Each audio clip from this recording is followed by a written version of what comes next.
साथ प्रिया तिवारी और आप देख रहे हैं केकेडी न्यूज। शुरुआत करेंगे चुनावी खबरों से। उत्तर प्रदेश में विधानसभा चुनाव को लेकर पूरी तैयारियां चल रही हैं। वहीं बीजेपी के स्टार प्रचारक पश्चिमी यूपी में लगातार जनसभाएं और रैलियां कर रहे हैं।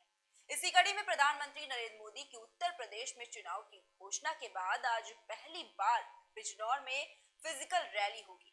इस रैली की जिम्मेदारी परिवहन मंत्री अशोक कटारिया और पश्चिमी क्षेत्र के संगठन प्रभारी संजय भाटिया को दी गई। आपको बता दें कि जिस मैदान में प्रधानमंत्री आज जनता को संबोधित करेंगे, उसमें पहले 1000 लोगों की क्षमता के साथ रैली आयोजित की जानी थी, लेकिन चुनाव आयोग के नियमों में ढील के बाद आज 2000 लोगों को प्रधानमंत्री नरेंद्र मोदी बिजनौर में संबोधित करने वाले हैं। प्रधानमंत्री नरेंद्र मोदी के साथ मुख्यमंत्री योगी आदित्यनाथ भी मौजूद होंगे। वह इस रैली को सफल बनाने की जिम्मेदारी निभा रहे संगठन प्रभारी संजय भाटिया ने कहा कि पश्चिमी उत्तर प्रदेश में इस बार हम बेहतर प्रदर्शन करके दिखाएंगे। आरएलडी और समाजवादी पार्टी का गठबंधन हमारा कुछ नहीं बिगाड़ पाएगा। वहीं परिवहन मंत्री अशोक कटारिया ने कहा कि बिजनौर जिले की 8 में से 6 सीटें 2017 में जीते थे और इस बार हम 8वीं सीट पर कमल खिलाएंगे। वहीं केंद्रीय गृह मंत्री अमित शाह सोमवार को एआईएमआईएम प्रमुख असदुद्दीन ओवैसी पर हमले को लेकर संसद में बयान देंगे। अमित शाह संसद के दोनों सदनों राज्यसभा और लोकसभा में इस पर बयान देंगे। दरअसल असदुद्दीन ओवैसी की कार पर 3 जनवरी की शाम पिलखुआ के NH9 स्थित हिजारसी टोल प्लाजा पर 2 हमलावरों ने 5 राउंड फायरिंग की थी। गनीमत रही कि किसी को गोली नहीं लगी। वारदात के बाद ओवैसी दूसरी कार में सवार होकर दिल्ली के लिए रवाना हो गए। मौके पर पहुंची पुलिस ने एक हमलावर को गिरफ्तार कर लिया है। वहीं एक अन्य को गाजियाबाद से गिरफ्तार किया गया। पुलिस ने हमले में इस्तेमाल किए गए हथियार और कार को भी बरामद किया है। उधर इस मामले के बाद केंद्र सरकार ने ओवैसी को जेड कैटेगरी की सुरक्षा दी थी। हालांकि ओवैसी ने इसे लेने से इनकार कर दिया। ओवैसी ने कहा कि मैं जेड नहीं, ए श्रेणी में आम इंसान की तरह रहना चाहता हूँ। उन्होंने ये भी कहा था कि गृह मंत्री अमित शाह को चिट्ठी लिखकर वह दिल्ली में अपने लिए बुलेट प्रूफ गाड़ी की मांग करेंगे। अचानक एक जोरदार आवाज आई तो हमारे साथ गाड़ी में हमारे दोस्त यामीन गाड़ी चला रहे थे, शौकत हमारे अध्यक्ष और सारिम बैठे थे। तो दूसरी जब आवाज आई तो यामीन खान ने कहा भाई हमला हो रहा है। तो हमारे सामने हमारे हाजी साहब की टाटा सफारी थी, पीछे 2 फॉर्च्यूनर थे। तो क्योंकि वो बैरिकेड होता है तो हमने अपनी गाड़ी से उसको धक्का नहीं बल्कि तेज मारा और गाड़ी आगे बढ़ी। हम बाजू लेके निकले। पीछे जो फॉर्च्यूनर थी जिसमें माजिद हुसैन एक्स मेयर हैदराबाद के थे, उनके ड्राइवर ने एक अटैकर पर उस पर गाड़ी चलाई, उसके पैर वैर को जख्मी हुआ। 2 लोग थे, हमको 2 लोग दिखे, एक रेड हुडी पहना हुआ था और एक व्हाइट जैकेट। तो वो जो गाड़ी जख्मी हुई, दूसरा जो व्हाइट जैकेट पहना था उन 2 फॉर्च्यूनर पर भी 2 राउंड फायर किया। खैर हम गाड़ी हमारी आगे बढ़ी, टायर पंक्चर हो गया तो राइट साइड से वो मारे थे हमने उनके सफारी को। तो थोड़ी दूर एक 2-3 किलोमीटर फ्लाईओवर है, फ्लाईओवर से पहले हमने गाड़ी रोकी और हाजी साहब की टाटा सवारी में बैठकर हम निकल कर आए। अभी हमारी वहाँ की एडिशनल एसपी से बात हुई। उन्होंने कहा कि एक शूटर को पकड़ा गया है, वेपन भी मिला है और हमारी गाड़ी के ऊपर 3 निशानात हैं लेफ्ट साइड के ऊपर। तो उन्होंने कहा कि वो फॉरेंसिक के लोगों को भी बुला रहे हैं और पूरा जांच करेंगे। हम तो इलेक्शन कमीशन और गवर्नमेंट ऑफ इंडिया और मुख्यमंत्री जो चीफ मिनिस्टर हैं, हम तो ये उम्मीद करेंगे कि देखें आखिर क्या है चक्कर। ये एक सिटिंग एमपी के ऊपर इस तरह का पूरे वेल प्लान तरीके से होना, क्योंकि जब आप टोल गेट के पास तो गाड़ी रुकती है कैसा भी, आपकी बैरिकेड होता है, तो वहाँ पर इसका मतलब है कि वो लोग हमारा रेकी कर रहे थे दिन भर से और वहाँ पर वो रुके हुए थे, इंतज़ार में थे। और उसके बाद खैर अल्लाह बड़ा है, अल्लाह ने हमको सेफ रखा अल्हम्दुलिल्लाह।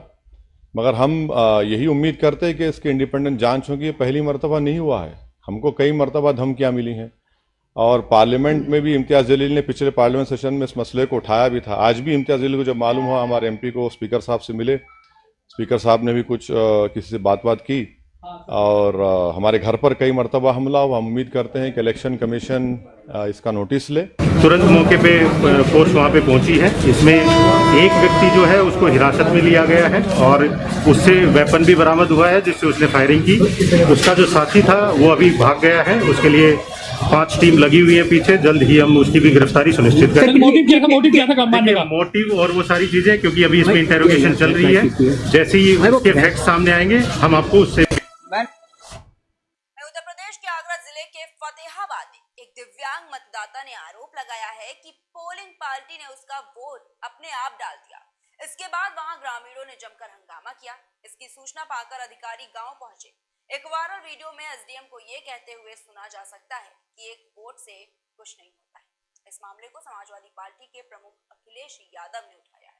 उन्होंने एक ट्वीट में लिखा, वृद्धों और दिव्यांगों से वोट डलवाने में धांधली के मामले में फतेहाबाद विधानसभा में पोलिंग पार्टी पर मतदाता की इच्छा के खिलाफ खुद ही मनमाना वोट डालने का गंभीर आरोप लगा है। चुनाव आयोग तत्काल कार्रवाई करे। सपा गठबंधन के सभी समर्थक और कार्यकर्ता वोटिंग के समय पूरी निगरानी रखें।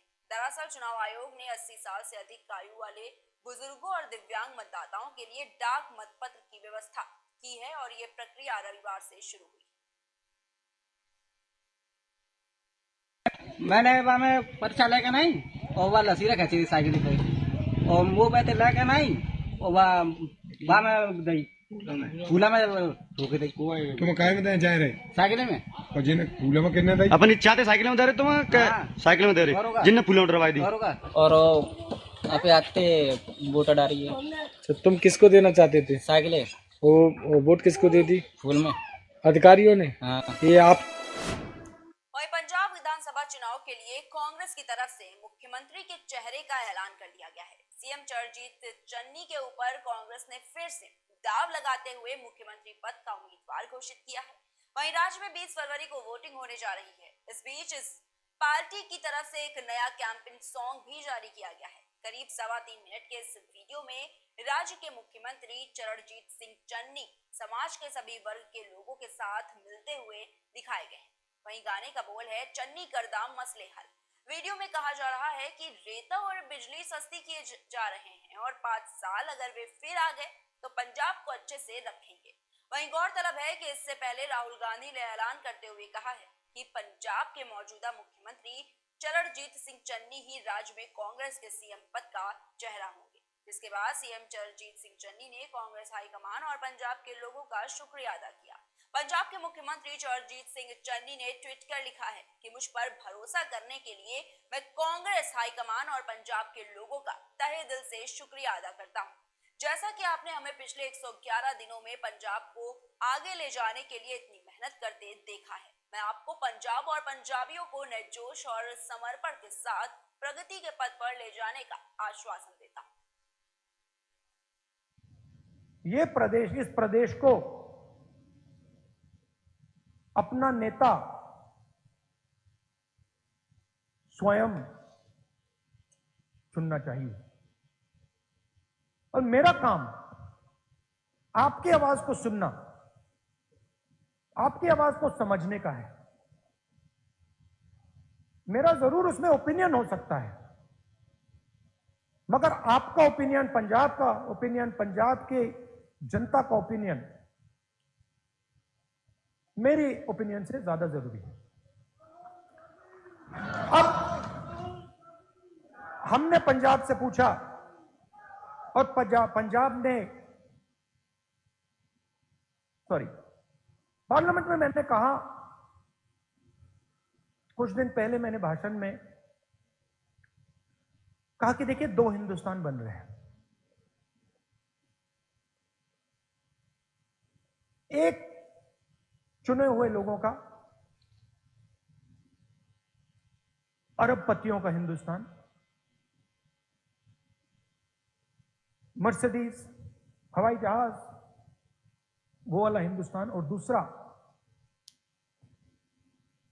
गरीबों का हिंदुस्तान। एक में करोड़ों लोग, दूसरे में 100-200 लोग।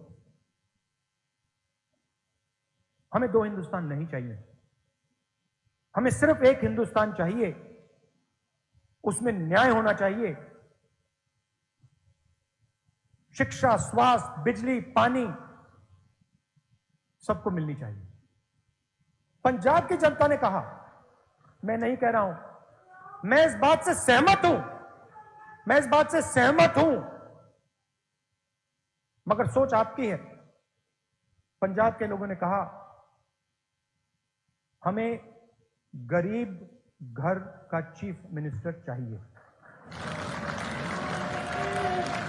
हमें वो व्यक्ति चाहिए जो गरीबी को समझे, जो भूख को समझे, जो गरीब व्यक्तियों के दिल में घबराहट होती है वो उसे समझे, क्योंकि पंजाब को उस व्यक्ति की जरूरत है।